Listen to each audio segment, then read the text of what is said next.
Do you want to build a cool website using HTML? Well, I'm going to show you how to do it. HTML stands for Hypertext Markup Language, and it is the code that determines how a web page and its content are structured. Content might be organized using paragraph, a list of bulleted points, or images and data tables. So here's a list on what we're going to learn in this video. Headers, paragraph, links, and images. Before we start coding, we need an IDE. And the IDE that we're going to use is called Visual Studio Code or VS Code. So VS Code, go to their website, download for Windows. Keep in mind that if you have a Mac, you can also download Mac. If you have a Linux, you can also download Linux. Once that's done, so install VS Code. Next.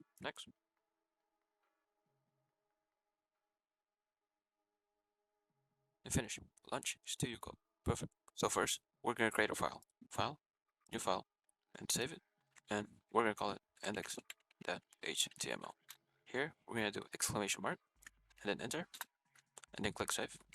Let's change the title to HTML tutorial. Save, and then let's open our HTML file. Perfect. Now let's put this to the side. So this title right here is the title of our tab, right? So let's put it as here, tutorials, and then click save, and then let's refresh our page.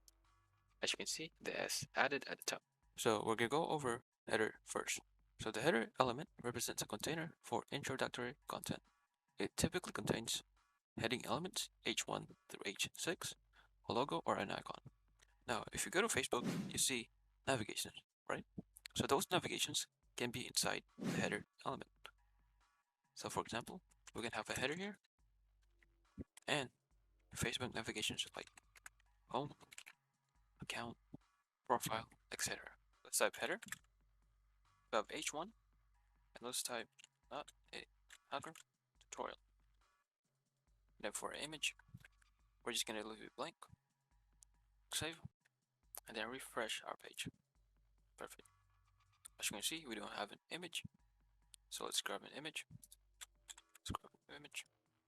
Save it. For our source, we're gonna select our image, save, and then refresh the page. Perfect. Now the problem with this is that every time we save, we have to refresh the page, right? So in order not to do this every time we save, so we have to do, let's go to our extension and then type live server. Click the first one and then install, then you should be good to go. Now we can X this out, right click on the HTML and then select open with live server. Now, if you're seeing this, all you have to do is go to your file, create a new folder called tutorial. I'm just gonna call it tutorial and then put your index.html to a tutorial. Go back to VS Code, open folder, desktop, tutorials, select folder, click HTML, and then open with live server. You can get rid of this by doing Control B. Now, so every time we change something, it will reload itself automatically. So if we take this off and then save, nice. More about headers. If you go to any website, there will be a header somewhere. Usually, they're at the top and it will be a navigation. Here, we're going to create a header, and inside it will be a link to somewhere else. We're going to have a link for Facebook, Instagram, YouTube, and Twitter. So if you click one of these, it should take us to that page. It can also contain H1 through H6, H1 being the largest font that shows importance of the content. Now, let's move on paragraphs. So what is a paragraph? A paragraph is defined by the HTML P element. Both the opening and closing tags are present. As a result, everything between opening P and closing P is considered as a paragraph. Even if we don't use the closing tag, most browsers read a line as a paragraph, which might lead to unexpected results.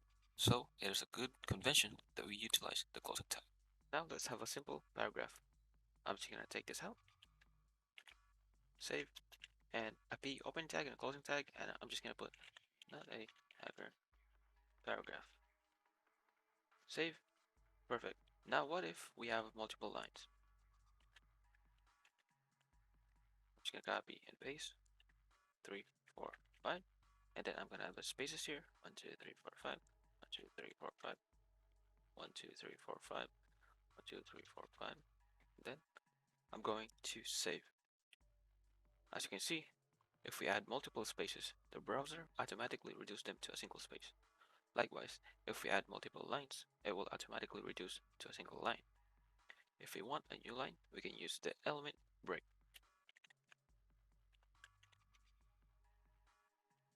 And save, and there you go.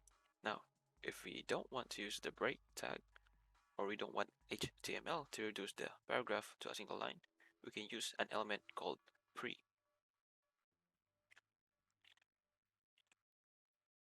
I'm going to save. Perfect. Now let's have a space between hacker and paragraph. 1, 2, 3, 4, 5. 1, 2, 3, 4, 5. 1, 2, 3, 2, 3, 2, 3, and I'm going to save. There you go. I'm just gonna go back to the paragraph element tags. Now inside the opening tag, we can add an attribute called align. The opening p tag supports the alignment attribute and allows us to align our paragraph in the left, right, or center alignment. There are more attributes that we can put inside the opening tag with p, but we will keep it simple for now. This will align the text to either to our right, left, or center. Let's align the paragraph to our right. All you have to do is put right and then save, or center to put it at the center. We can also do left, which will align it to the left. Now let's move on to link. Now link. What is link? Link is a connection from one web resource to another.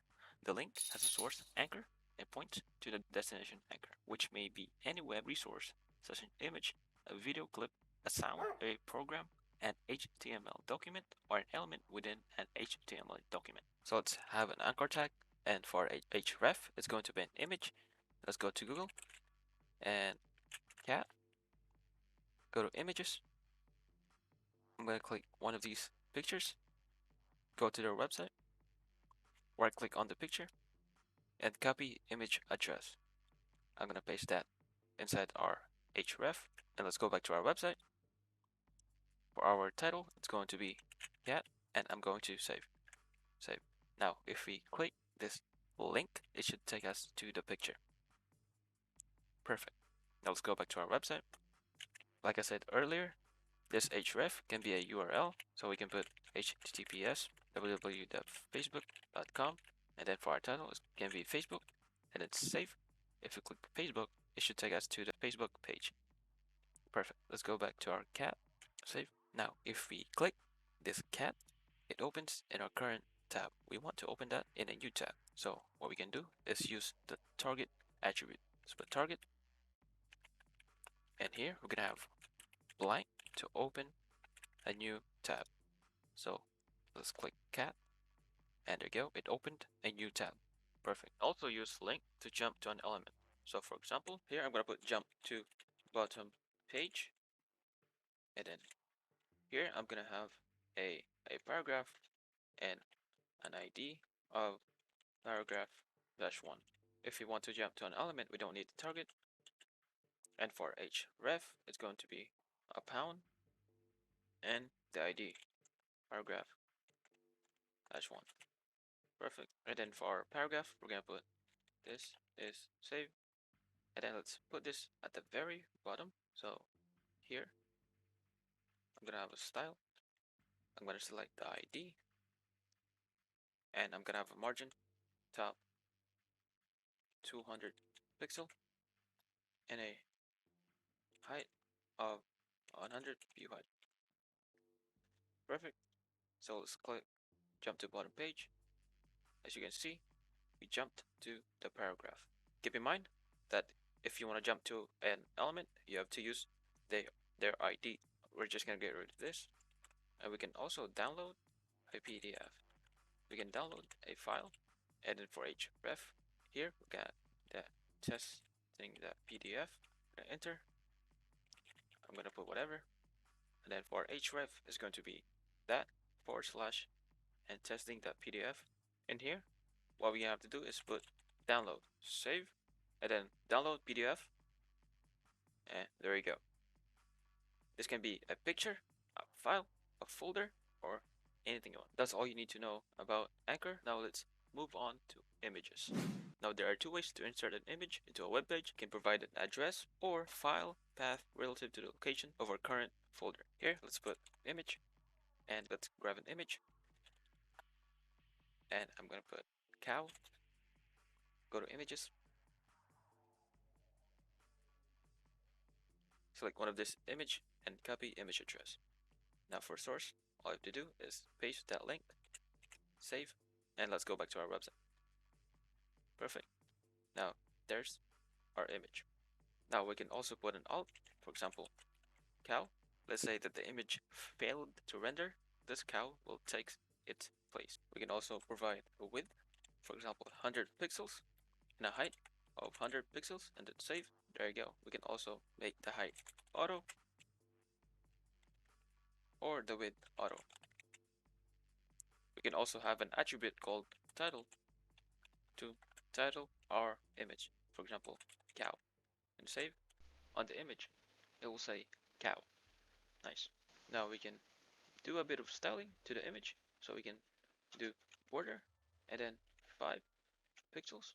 And as you can see, we have a border of 5 pixels top, bottom, left, and right. We can also align the image to our right, save, or left. We can also put this image inside an anchor tag, for example, like this. And inside the anchor tag, let's paste in our image, save.